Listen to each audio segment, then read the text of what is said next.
Hi, everyone. My name is Ash McAskill. We're actually going to get started. So get your snack, sit where it's comfortable, and I will introduce our speakers soon. But first, some introductions. So my name is Ash McAskill. I am the programs coordinator at AgeWell. And welcome to the webinar on accessibility when introducing new technologies to older adults. My name again is Ash McAskill. I'll just give a visual description of myself. I am a white woman. I have short brown shaggy hair.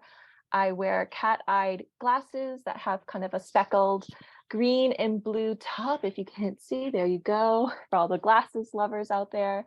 And I have green eyes, and I'm wearing a gray sweater today.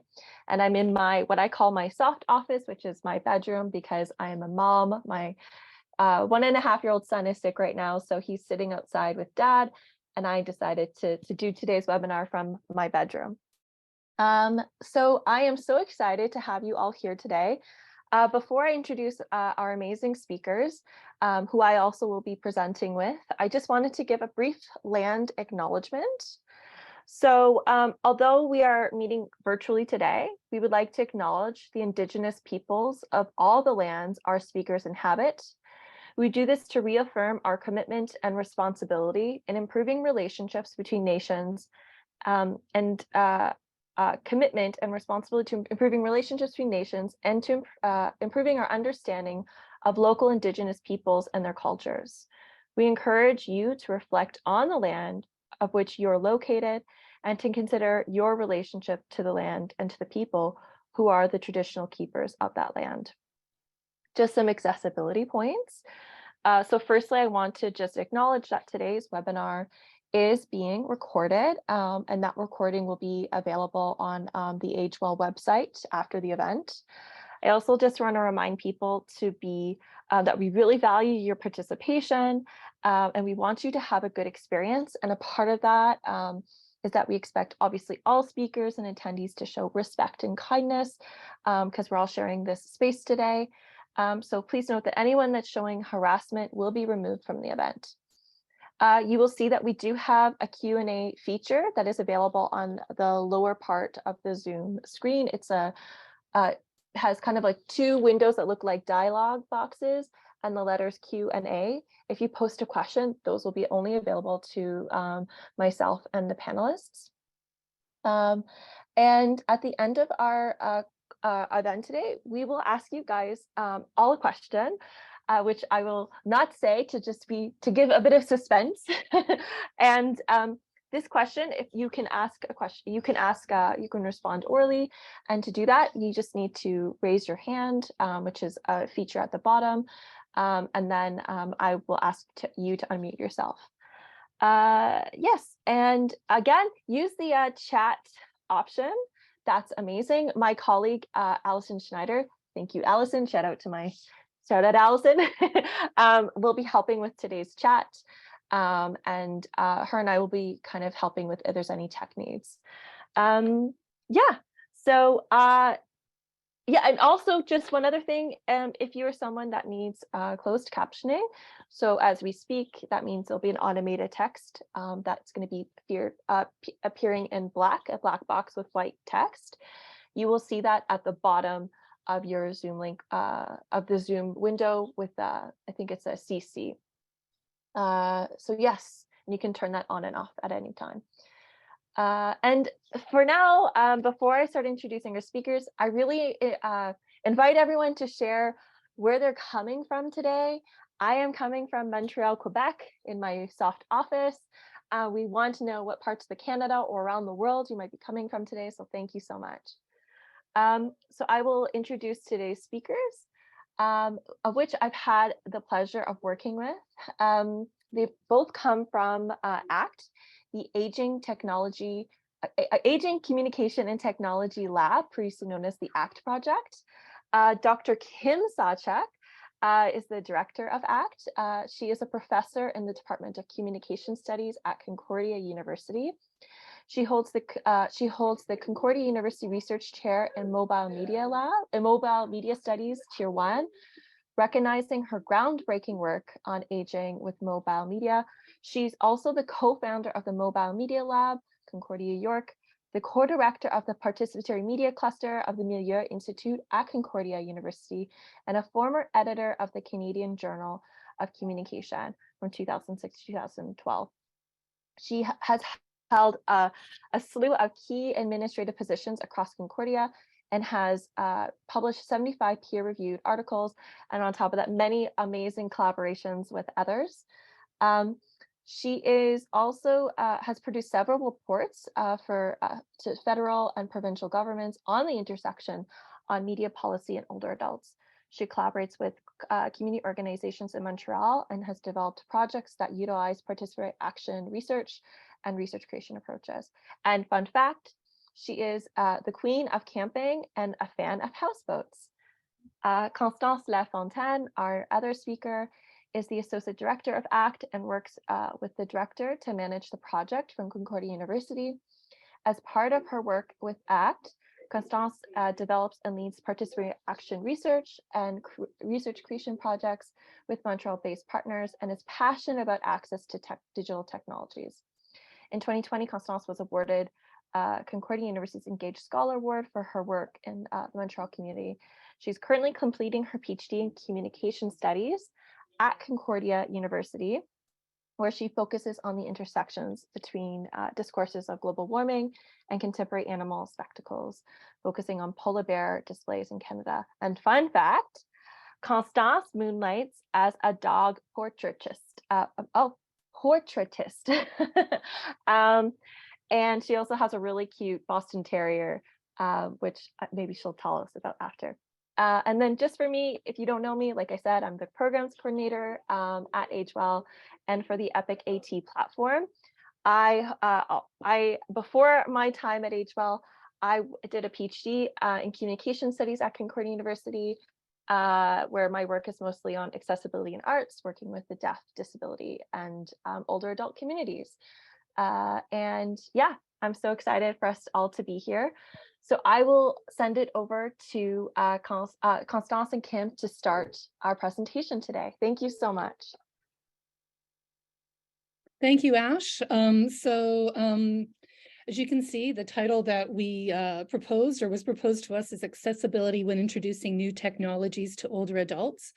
Before we start, I just want to say two things. I want to thank the Social Sciences and Humanities Research Council for funding many of our projects, Concordia University as well, and the FRQ here in Quebec. But I also want to pay tribute and acknowledge the groundbreaking and influential work of someone who I know has been an important member of AgeWell, Karen Kobayashi, who was someone that I knew personally as well, and who was a real supporter and inspiration for the kind of work that we have done at the ACT Lab, and she is greatly missed. And so, for better or worse, Karen, this presentation's for you. So, Constance? So just a little bit, I don't know if you know who or what ACT is. It's a kind of a research lab that grew out of an SSHRC partnership grant that started in 2013, where was kind of trying to bring together, as you know, these large-scale grants bring together interdisciplinary groups of researchers working from different methodological perspectives. And in our case, we were at that point really addressing what was absent in my field of communication studies, which is a real kind of consideration of older adults. Much of media and communication studies, when it was dealing with case studies of the so-called user, really quite often focused on children or kind of middle-aged, middle-class white folk. And so part of our agenda was to really create a nexus between research that was being done on aging and research that needed to be done within media and communication studies. I've also come from a background in the arts where I've also worked on collaborative projects developing apps for mobile phones, but also did some early work in 2009 where we basically interviewed over 300 Canadians, older adults, about the transition to mobile telephony from landlines. So really, we've been also experimenting with research creation methodologies for quite a long time. What we're going to talk about today is not so much technology design, but much more some of the projects we've had in the hopes it will open up a conversation about not only what we can bring to you, but what we can bring together into a conversation about some of the challenges we all face in doing this work. Next slide, Constance. So ACT is the home of a new project called Aging in Data that is examining age studies and critical data studies. So as we've seen transformations in media being not only about kind of interventions and negotiations where we make choices to intervene, as we all know now, a lot of algorithms and kind of things that we're part of are kind of automatic and choose us. And again, that's a partnership grant. We're going to talk about 4 approaches. We work with a variety of organizations. And what's important is co-developing methodologies, and co-design is key. So really one of the key things I'm thinking about as a researcher is how can I make the knowledge I have of research methods available to others, but also learn about what kinds of methods need to be tailor-made for and with specific constituencies and for projects. How can we implement and also evaluate projects as researchers that are geared towards working with older adults or technologies that say that they are for them? And as you can see from my hair, I think I'm included in this cohort. We also work across disciplines to critically examine the design and implementation of digital tools. And we do so quite often through creative projects. So rather than just asking people how to do things, we try things out in kind of in the world environments. We're interested in instigating and amplifying initiatives that challenge systemic inclusions of older adults. And when I say older adults, we're going to talk about the heterogeneity of older adults, because sometimes that category can mean everything from 50 plus to 55 plus to 70 plus. But what we know, again, from our research is not only that there can be vast differences in terms of the kind of age ranges we encounter, but that older adults have very different life experiences based on a number of sociological factors and individual aspects of their lives. So we are concerned with issues around digital access and who has access to whom. So finally, we also, as mentioned, undertake participatory action research with a diversity of community organizations that are local here in Montreal, because that's where we are located, that are centered on digital learning and digital arts with and by older adults. And part of our mandate is to make the resources we have at our institution and through our funding agencies available, not just to individuals, but to organizations that are doing already a lot of amazing work. Next slide. I have this very wacky slide here, which is from a 2000 article by Andrew Clement and Leslie Shade called the Access Rainbow Model, which has really informed a lot of the ways that we approach thinking about access when we think about digital technology. And we will have a complete reference list for you at the end of this slideshow. What's really important about, I think, this model is that it thinks about everything from the level of accessibility at the level of network to the level of individual user and in between. So it's a kind of a 7-pronged model that is divided into these kind of neat layers. And when Constance and I talk about this model, which we find very helpful because it forces us to think about, okay, do people have access to a network? Do they have access to a device? Can they understand the software and the operating systems? Do they have access to the services? What's the content and is it appropriate? What are the kind of literacy and social facilitations that may or may not be needed? And then what are the broader governance structures that make access possible? So we find this a very useful model, but it's not really a rainbow. It's more like a tangled bowl of colored spaghetti. Next. We're also very influenced by the work of Sawchuk and their work on design justice. And there's a really fantastic design justice manifesto in this book that's mentioned that really we found very helpful for thinking about issues of inclusion. And Sasha is much more of a kind of tech designer person than I am, I would say. And so you may find this book useful if you don't know it already, but also the work of Virginia Eubanks, Fighting for Social Justice in the Information Age, is an early book by Virginia, written in 2012, and they have a more recent book that's looking actually at the unintended consequences of AI on people's lives. So Virginia comes from a much more sociological tradition. And again, next slide. I borrow from Virginia the idea of CAR, collaborative action and reflection research, to think really with more specificity about the type of participatory action research that we've tended to do at the ACT Lab.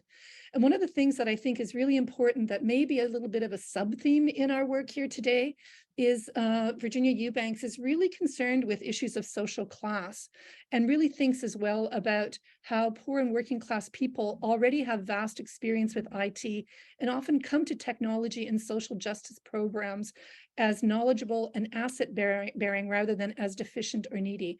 I have to say, this is a perspective that we use and think about in relationship to the integration of age into the work that we do. Age for us is not just a variable. Age is a perspective and lens that helps us critically evaluate technology. So we don't think about what we can do for older adults. We think really about how the older adults we encounter and may expose to different kinds of platforms, or who come to us with questions, that those questions don't mean that they're hesitant users, timid, that they're necessarily needy. We ask what they have to bring to us and what we have to learn from them.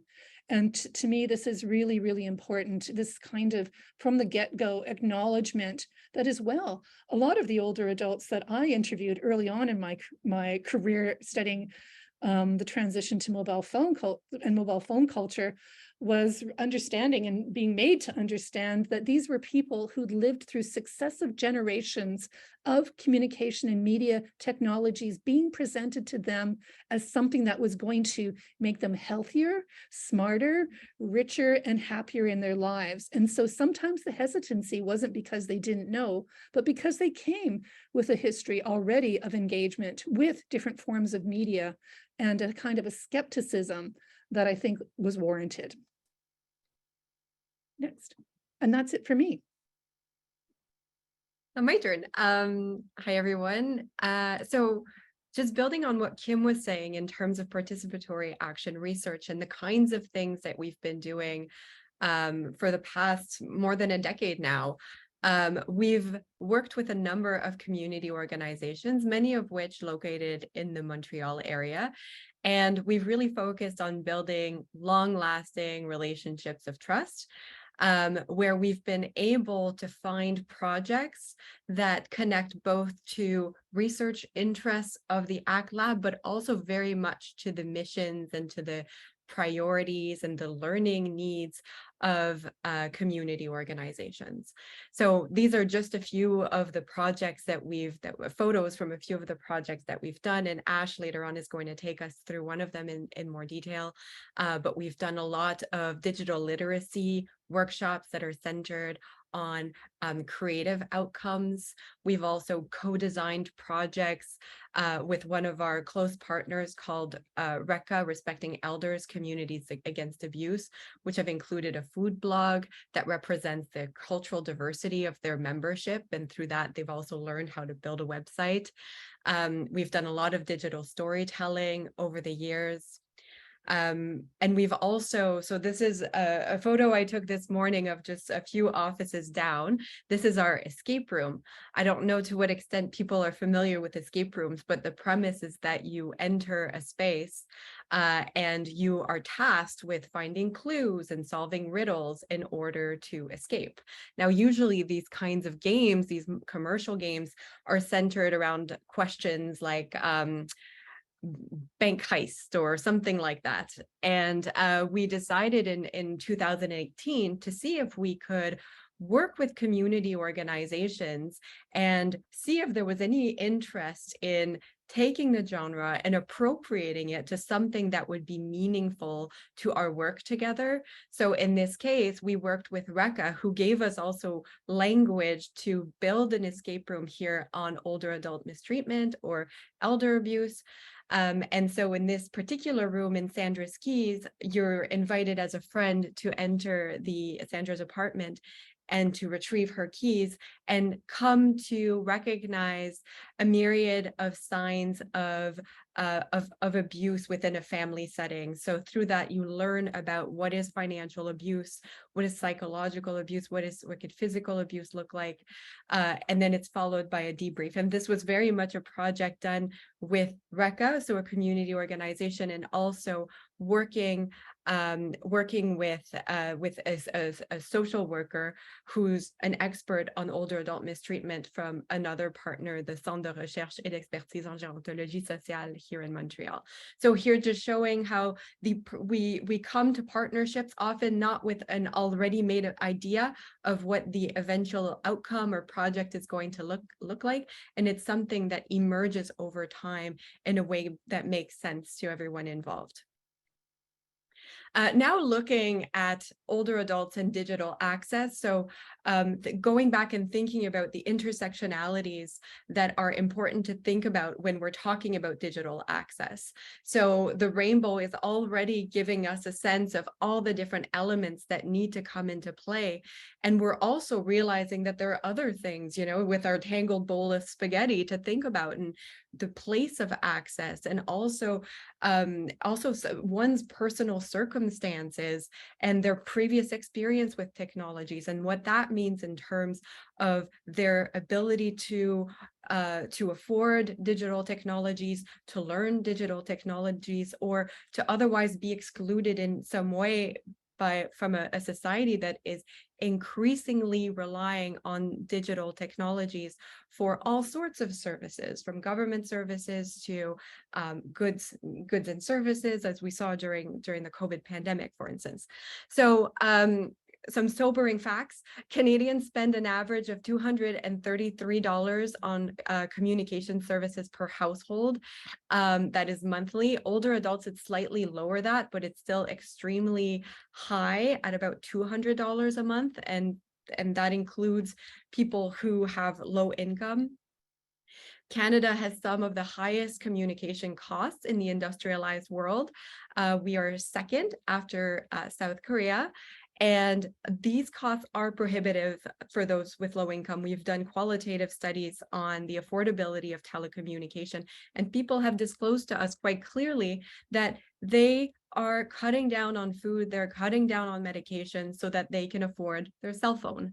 And the reverse is also true, in that people say opt out of having a cell phone. They say this digital world is not for me because I simply cannot afford it. Our statistical research at ACT shows that Canadians make more narrow uses of cell phones in comparison to older adults in several countries in Europe. So what we mean by this is that even the older Canadians who have smartphones and who are online will use fewer functionalities of their phone. And when we dug into this data, because Canada was sort of an anomaly in all the countries that we investigated, and we were curious as to why. And when we speak to people exactly about why do you use a limited number of apps? Why do you choose to communicate via SMS and not through WhatsApp and whatnot? This is very much connected to a fear of pricing within the pricing structures within the telecommunication industry, and a fear particularly of overages. And we see this tied as well to proficiency, and that if you don't know that when you're at home you can use your Wi-Fi and not your data, well, what does that mean in terms of your use of your phone, for instance? So in the North American context, research shows that access is related to factors such as income and education and general literacy, as I'm sure you all know, as well as race and ethnicity. And of course, we'll see in a few slides, but there's a remaining divide between people who make a lot of money in society and their levels of digital access, and the people who are living in situations of poverty. So there's a lot of discourse around how the divide is going away through the pandemic, and that there's been this surge of digital learning by older adults, but this hides also the reality that there remain people who are not connected to the internet. And then also use and proficiency are not the same. So to say that people are online is one thing, but as Hargitay and colleagues point out, there's a lot more to this. And we will show a brief video that is getting to that point. So in 2018, there was a CRTC consultation as part of a project that we were working on misleading and aggressive practices. And we recognized we wanted to get a lot of older adults to participate because they were particularly connected to this issue. And realizing the government hurdles to participation in what was a public consultation designed to get the perspectives of all Canadians.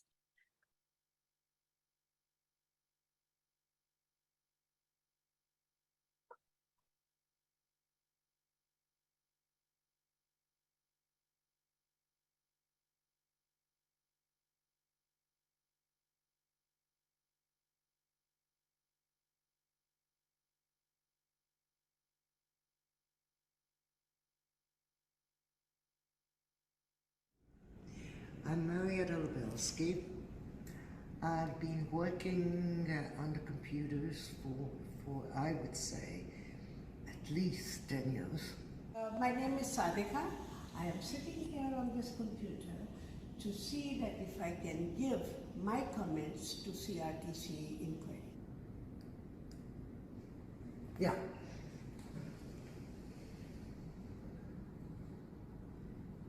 What?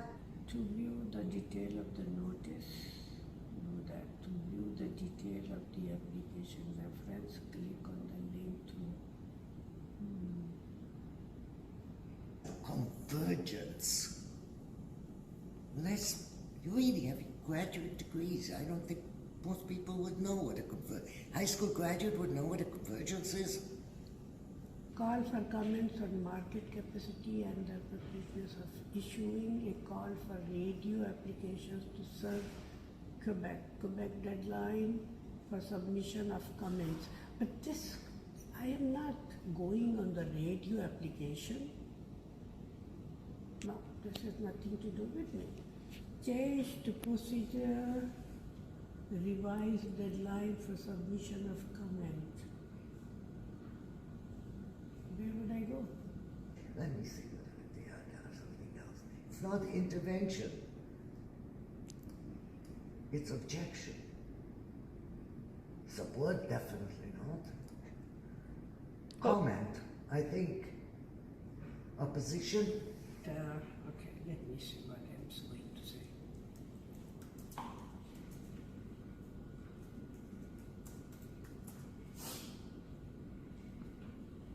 First of all, I would have objected to number one, and then but now that I saw paragraph 10 in 1910 or 2010, whatever, forget it. That took 40 minutes almost. Do you think most people would stick it out and take 40 minutes to fill out a form? No, I would never do that. I am sitting here, I just wanted to, because we want to give our comments. And if it is taking this long, who will do that? Should we go back to that form and see if we can finish it? What form? This one? No. We would be here till tomorrow morning.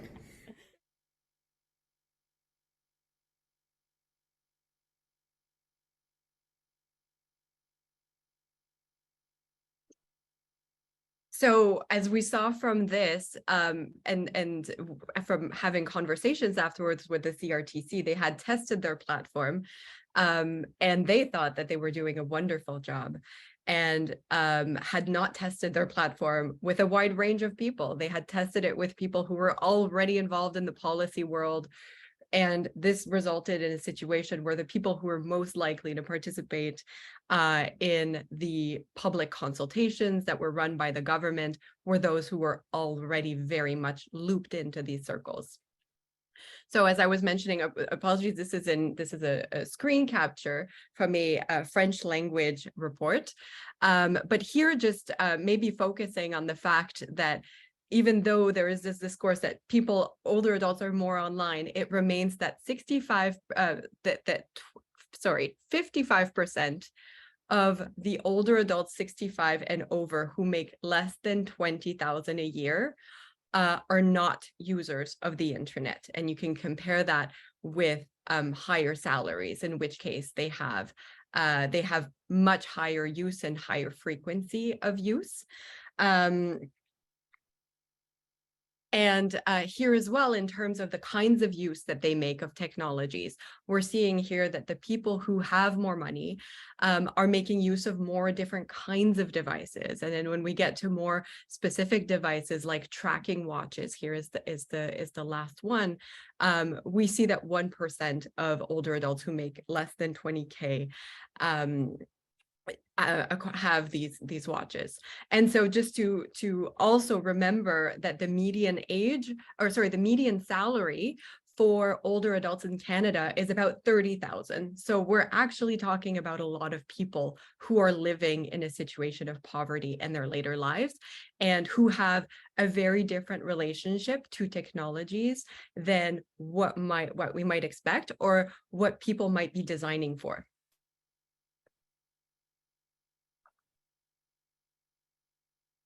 And on to Ash. Okay. Hello, everyone. Welcome to the next and final kind of component of our more formal presentation. So yeah, introducing older adults to digital technologies. I was, when I was a PhD student at Concordia University, I was actually project coordinator of this project called Interaction.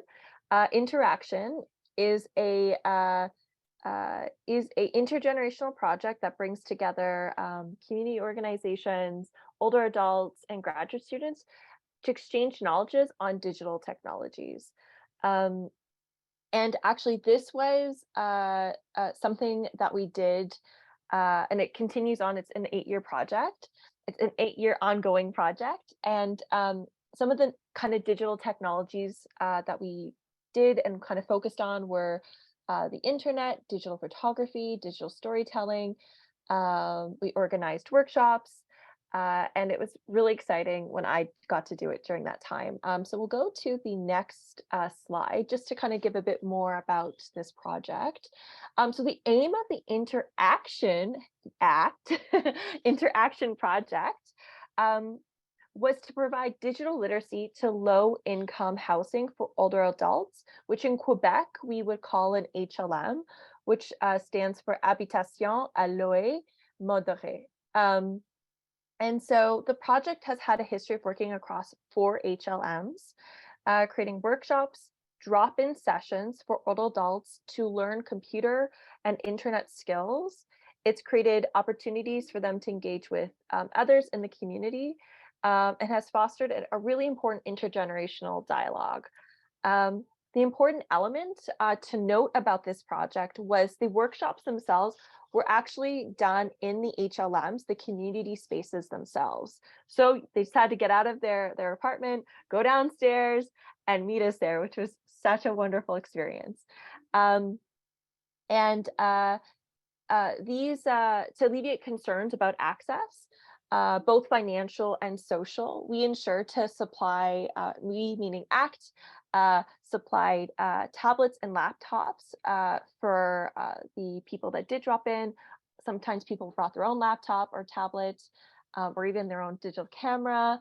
The actual community space, we provided a paid internet so that there wasn't like this feeling of that if they didn't have access to the internet, it was always there.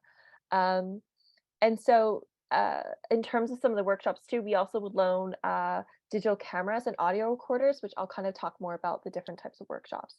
The workshops were held bi-weekly, and Concordia University students, such as myself, were kind of served as tech mentors. So yes, like we're kind of situated that, but it was also important to know that we students were learning from them about their technology understandings and digital use understanding. So it was very much a mutual space. If we can go to the next workshop, next slide, I apologize. So much workshop talk that, why not? There was 2 formats that we had. The first was the drop-in sessions, which were for older adults to bring their laptops or devices or use one of ours that we would bring. And just ask a general question, like, for example, how do I look for a picture of the beach?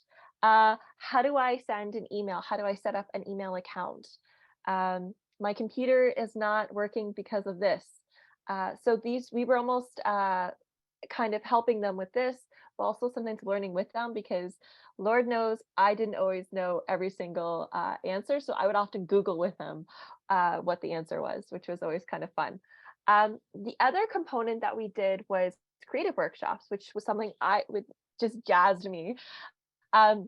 We did usually these workshops were about 6 to 8 weeks long, meeting once a week for about a couple hours. And the kind of creative workshops included ones on digital photography and digital storytelling, where we would give them, loan them a digital audio recorder and a kind of a handheld, almost felt like kind of Circle 2010, which apparently is really popular now, digital camera. And it was awesome. We learned together, and the actual workshops were designed to go at each person's pace, because sometimes, like Constance says, different people come with different understandings and experiences and literacies of those technologies. And so also sometimes we'd have to adapt. Sometimes we had people that had pain-related kind of disabilities, and we had to learn with them of how they could hold the camera in a way that was going to support their needs. At the end of all this, after the workshop, what we would do is we would curate, work with the older adult to curate, say, for example, a photography exhibition that we would actually hold in the community space, like this picture that's shown here with 2 of our participants. And don't get too confused, that blackboard back there is from the dollar store. So working on a budget. And they would choose the photos that they would want to use. And yeah, we would create these like beautiful kind of exhibitions in their community spaces, and also digital storytelling listening parties. So we would help edit their recordings with them, but always in collaboration. That's really key. And again, just making sure we're celebrating. So those are kind of interaction. We're just going to go to the next slide about some lessons we've learned over the course of this work. So understanding the diverse interests of older adults is key to developing materials, activities, and content that keep them wanting. You want to focus on what they want to learn, not what we think or assume that they want to learn, and work with that. Older adults bring knowledge, expertise, and experience to the learning relationship. So some of them may come with a digital literacy, and also understanding through their access challenge how we can better design our own approaches to our own work and the relationships we have with them. And celebrating success is key. So again, doing those like vernissages at the end of the creative workshops for interaction was so important. Celebrating together is just a great way to create those relationships, but also to bring some incentiment to what you're doing with them. Next slide. And access is multifaceted, related to intersecting social circumstances. So again, Kim and Constance have really talked about the social context. Where do we begin? And that's the key to thinking about access. What are the financial limitations? What are the diversity of languages that are happening? And also not assuming just because someone has a knowledge of, say, for example, technology use, like where they need to start from the learning, the starting point. And introducing technologies can have both consequences that are both bad and good. So technology is not always the answer to everything. And there is a need to move beyond the user and non-user dichotomy. And this speaks to really about the digital divide, especially with older adults and yeah, us as researchers. I'm going to set up that we'll go to the next slide, which Kim will introduce. But what I will say is, as Kim introduces this question, if you want to respond, please raise your hand And I will invite you to unmute yourself, and remember that this is a recorded session. So as you ask your question or respond, that it's there. So Kim? Before I begin, I need to unmute myself. Before I begin, I just want to say thanks to Ash and Constance for their contributions and here, but also I want to point out that we don't have all the answers.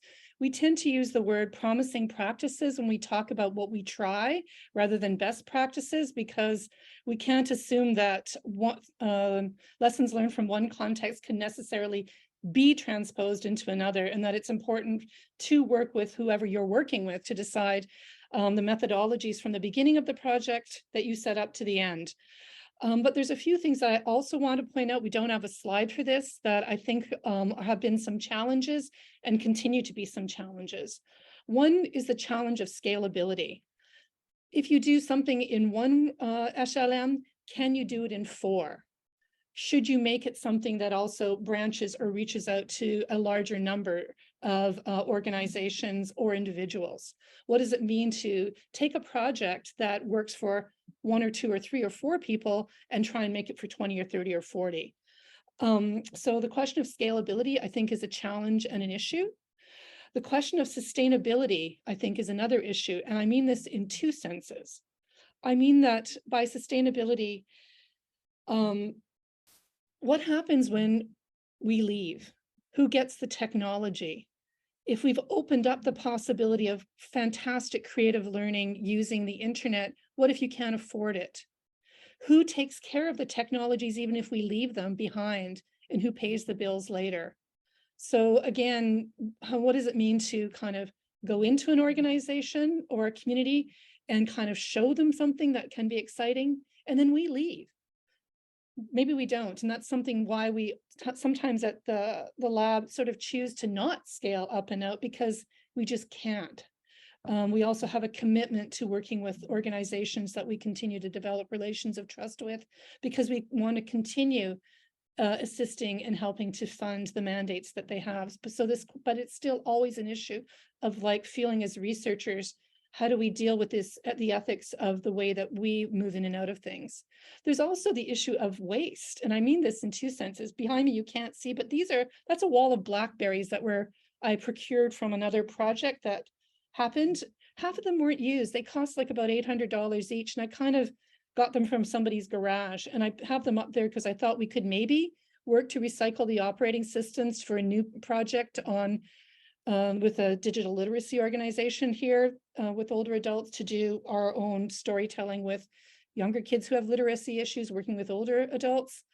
We can't figure out a way to get those blackberries from 2013 working again, no matter what kind of tech expertise we've called in. So I think about digital waste and whether we're making sometimes a lot of technologies and using them for our projects in ways that may not be environmentally friendly.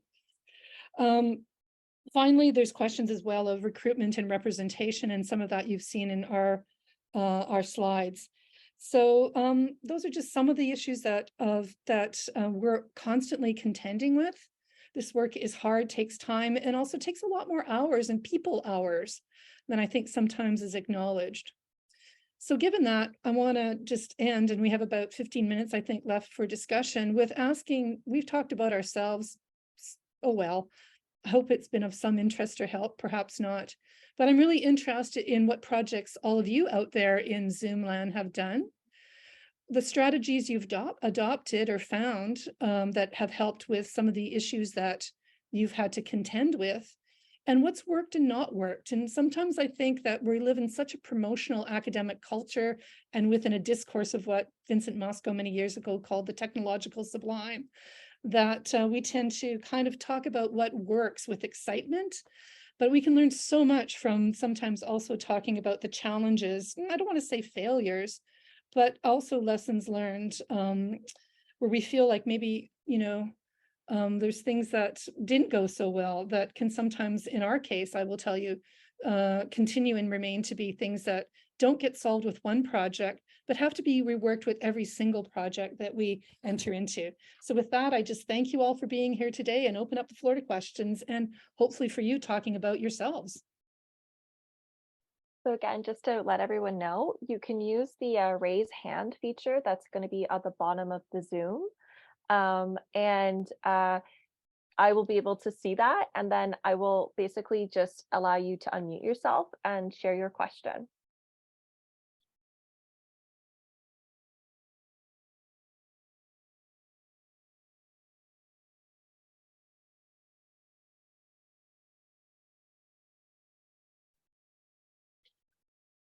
Okay, well, that's okay. So far, we don't have any questions at the moment.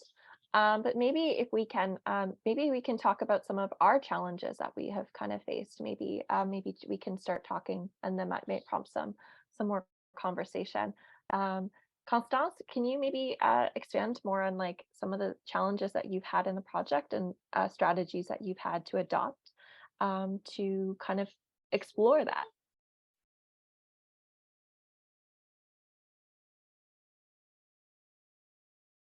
Here we go. Yes, I think we've had problems and obstacles in every single project, right? And I think working with people, working with older adults, but with any group, and working with community organizations is more difficult than not, than not working with other people in our research.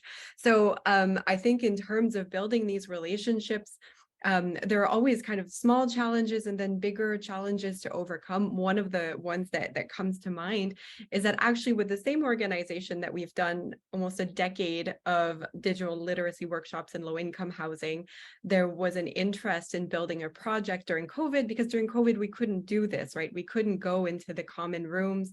Common rooms were closed. And so we were working with the organization to develop another project centered on digital learning, specifically to support some of their members in terms of addictions counseling.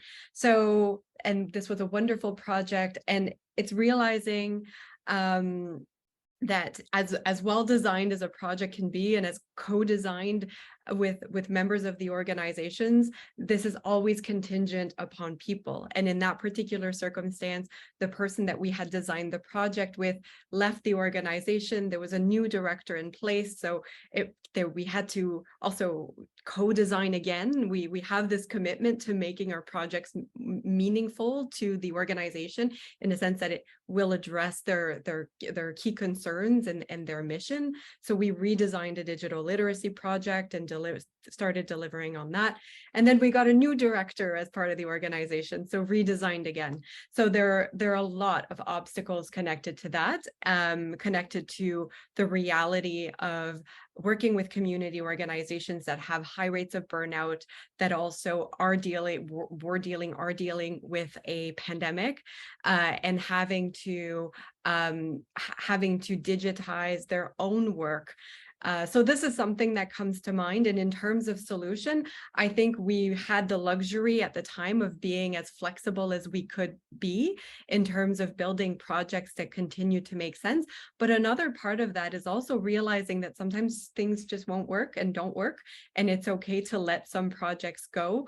And it doesn't mean that it ends the collaboration or that people are bitter about it, but it's okay to kind of say, okay, we're taking a break from this particular partnership, giving individuals a chance to regroup and then come together at a time when it's going to open a new opportunity. Thanks so much, Constance. And yeah, just let her know you can also just use the chat or the Q&A feature that's in the Zoom. Yeah, Kim, can you talk about the same question, like some of the kind of challenges that, maybe one challenge in particular that showed up in the work, and strategies that you use to create more of an inclusive environment? Yeah, I think I want to talk a little bit around kind of community organizations, especially during the pandemic, were incredibly strapped. And so we were always trying to find ways of creating projects that met their needs. For example, we also set up an online system to kind of deal with the fact that Meals on Wheels stopped getting delivered to many older adults in Montreal, and many organizations didn't have even basic things set in place to communicate with their constituents, but also in terms of, we always talk about reaching socially isolated older adults, and and asking whether digital technology may or may not be an answer. But in a certain way, how do we reach those people who have the greatest and most need? And the question I have is who and what kind of cohort of older adults are we actually working with, even when we are representing on our boards or in our projects, people who are 65 plus. So again, thinking back to kind of questions of social isolation and people, sort of the myth of aging in place. As we saw during COVID, that can mean also aging in isolation with no resources and maybe a telephone, and asking whether you can make it work. And so how do the kind of projects that seem to be offering high-tech digital solutions or other forms of apps, how do we kind of work with organizations to create communication strategies of multiple sorts to kind of try and reach those cohorts of members of the older adult community? So I think we work between the digital and the real working lives of people within Montreal to find digital solutions when they're possible, but also realizing that in particular moments of time, they may not. Another challenge, I would say, is that we've been asked to furnish older adults sometimes, people in our community organizations almost feeling like they're being asked to come into projects to test technologies as, digital specimens. There's an assumption sometimes that older adults have tons of time, but many of them have actually little or no time because they have other kinds of things that interest them and they're doing. So thinking about the question of the time that it takes them, acknowledging the contributions they're making to research, and really asking, who's this for? And maybe I have a publication deadline, or I have a deadline for a grant, or we have a deadline for this and that, may not meet the temporalities of the lived experiences of the older adults and communities we work with. And also, as Constance was mentioning with one of our organizations, the kind of turmoil that they may be experiencing, because for many of them in the 1970s, core funding was cut off to them. So they're in a kind of loop of constantly having to apply for project-related grants. And the kind of cycle of innovation can be overly quick and may not suit all individuals, nor all organizations or individuals in those organizations. So those are some of the other questions and challenges and thoughts.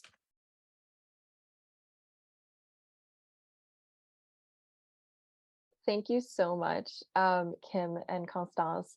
Maybe just because we're just getting close to time, I'm wondering if you can maybe talk about some of the maybe one promising practice each that maybe we can share to our attendees about how they can think through how to introduce digital media or digital technologies that they may be working on to their potential older adult communities that they're working with, like maybe one each, if you guys could say. So a promising practice that we can lend to attendees today about how they can introduce their work on digital media or technology to their older adult communities.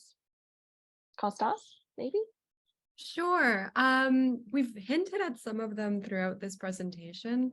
I think that there's to kind of go to the beginning, if people have that chance, and to really speak to older adults at the beginning of the process, I think is key. This is a bit of an anecdote, but Kim and I went to the Consumer Electronics Show a few years ago now, before COVID, to really get a sense of all the different technologies that were built for older adults, including a lot of surveillance technologies. And what stood out to me was there was a tendency to not think of older adults as diverse people with rich lives, who might want to turn off monitoring devices to have sex, for instance. Just kind of like when we're asking about the kind of imagined older adult, it seemed to be more of a narrow view. And so in terms of designing, whether it be designing a program as we do, designing a technology as we don't typically do, I think understanding truly the needs of the older adults and building a more fulsome understanding of the richness of their lives and of the diversity of later life, and all the different components of a person that make them who they are, that they don't lose when they get older. So that would be my suggestion. That would be my kind of like promising practice off the top of my head. Thanks so much. We actually have one question, which I do want to just quickly get to. It's from Chris, just talking that Kim talked about digital solutions and apps to help address older adult challenges. So Kim, can you tell me, from Chris, can you tell me how we learn more about companies or startups that have solutions available or are working on this? Actually, I don't have an answer for that, Chris. I wish I did. I work as well as a evaluator for MedTech, in which I see a lot of startups and companies that are mentioned. And one of the things that I'm finding across the board, and I think that's something that I would love to see this addressed, is that there needs to be apps and digital solutions that are developed that create inclusive ways of bringing older adults to the table who have problems thinking about the cost of things. We live in a culture where there's the appification of a lot of things, and what may seem like something that's not expensive can be expensive. So again, I think it's a really important question about what kinds of things should the cost of an app be, and how can that maybe not seem like much to to us, but for an older adult, may be difficult to subscribe to know how to unsubscribe, and what kinds of apps should also be publicly developed that are kind of free and publicly available without advertisements, and what kinds of advertisements that often are ageist are then put on those kind of sites. So I think it's a great question, and I think we need a lot more work on this area about also working with companies to develop digital solutions, understanding the economic and financial circumstances of people who are living in post-retirement, where they are living on a fixed income. So yeah, so I wish I had a list. I don't, that's not what I do. But if I kind of think of some, I'll let you know. If you have some, please let me know, but I think it's a great question. Thank you. Thank you so much, Kim and Constance. We are at time. I'm gonna invite my colleague, Allison Schneider. Thank you, Allison, also for helping with moderating the chat. Allison will give our social media for AgeWell. Yeah, thank you so much, everyone, for being here today. We really appreciate your time. We wish you a happy rest of your day, and big thanks and kudos to Kim and Constance for sharing the amazing work that ACT does. Have a great day, everyone, and thank you. Thanks, everyone.